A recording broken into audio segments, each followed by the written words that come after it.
안녕하세요 여러분, 수의사 김보윤입니다. 반갑습니다. 안녕. 저희가 이제 치료해야 되는 이런 환자들은 동물이죠. 말을 하지 못하기 때문에 우리 동물들이 보여주는 여러 가지 사인을 통해서 이 친구들의 몸 상태를 추리해 가는 게 나름의 역할입니다.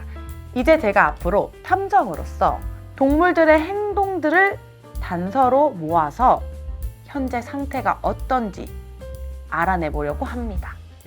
그럼 오늘의 사건 파일 함께 볼까요?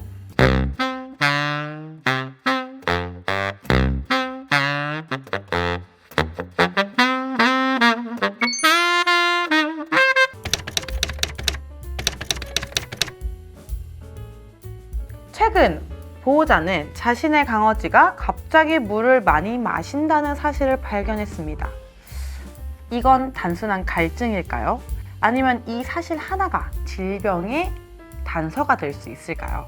저는 이 사건에 있는 강아지가 물을 많이 마시는 것 말고도 또 다른 단서가 있는지 그 단서들을 하나씩 알아보며 이 친구가 아픈 건지 괜찮은 건지에 대한 사실을 확인하려고 합니다.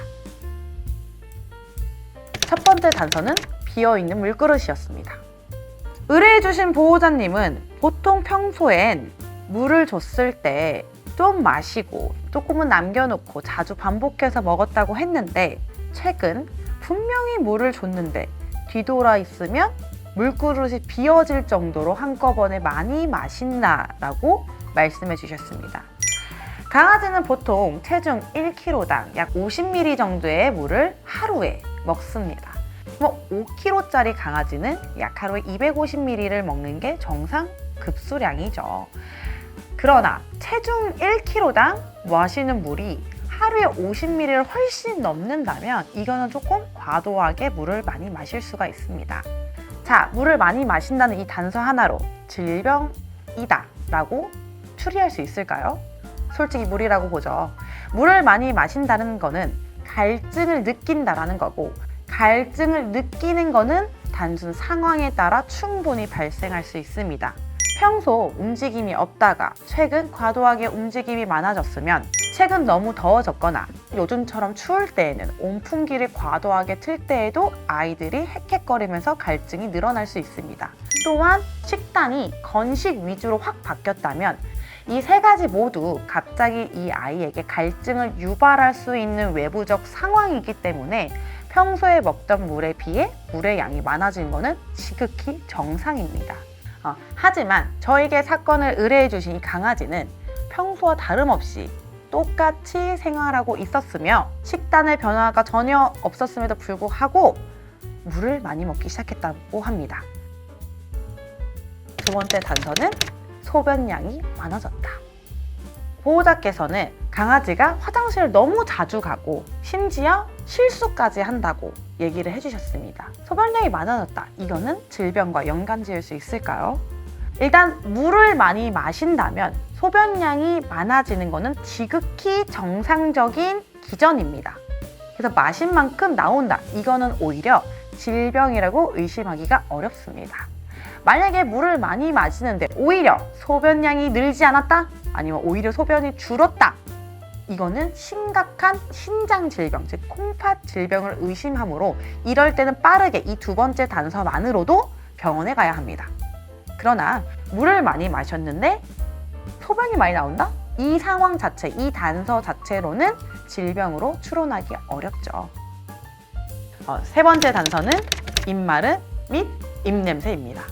보호자님께서 강아지의 입이 평소보다 더 마르고 입냄새가 심해진 것 같다 라고 하셨습니다. 네, 오히려 물은 많이 먹는데 입이 마르다? 좀 이것도 이상하죠. 게다가 입냄새가 심하게 동반하고 있다. 이 부분도 키포인트입니다. 마지막 단서만을 봤을 때에는 우리 강아지가 치과 문제가 있나? 썩은 치아가 있다든지 심한 치석이 있다든지 그로 인한 치주염이 심하면 입냄새가 심하게 나고 아이들이 침을 계속 삼킨다든지 이게 핥는다든지 하면서 입이 조금 말라 보일 수도 있거든요. 그래서 마지막 단서만으로는 치과 질환을 의심해 볼 수도 있지만, 자, 앞서 두 가지 단서를 봤을 때에는 단순 치과 문제라만 보긴 어렵겠죠. 자, 이제 단서를 정리해 보겠습니다. 첫 번째 단서, 비어있는 물그릇. 일단 물그릇이 비어있을 정도로 많이 마신다는 거는 현재 강아지의 체내 수분 조절이 제대로 되고 있지 않다라는 의미인 거고, 단순 이것만 봤을 때는 상황적 고려를 해야 된다고 제가 앞서 말씀드렸습니다.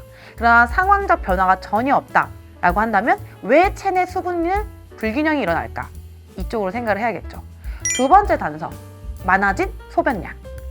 당연히 물을 많이 먹으면 오줌을 많이 싼다라는 부분, 이 단서 하나만으로는 이 친구를 질병이 있다라고 보기는 어렵지만 사전에 수분 조절이 안 되고 있다라는 부분에서는 체내 수분을 조절하는 호르몬성 질환이나 신장 질환을 의심해 볼 수 있습니다.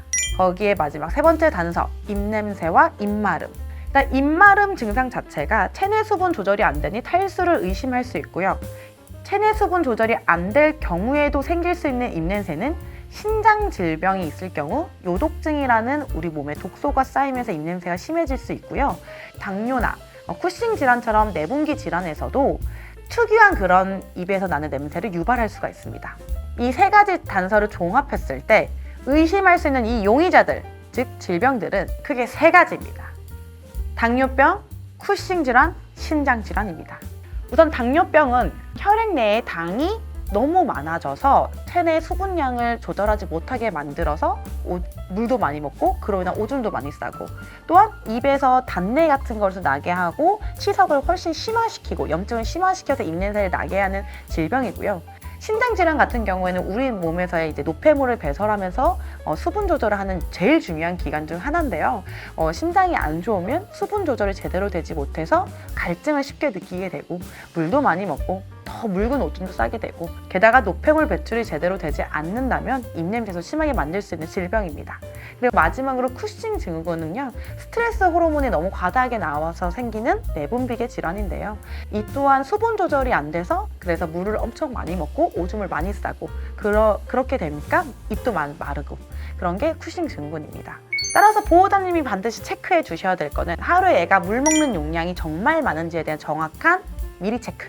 두 번째는 소변량도 최대한 체크할 수 있으면 더더욱 좋고요. 사실 체크하기 어려우니 만약 패드에 싼다면 패드에 퍼져 있는 오줌의 양이 얼마나 되는지, 그리고 빈도수 체크, 게다가 색깔.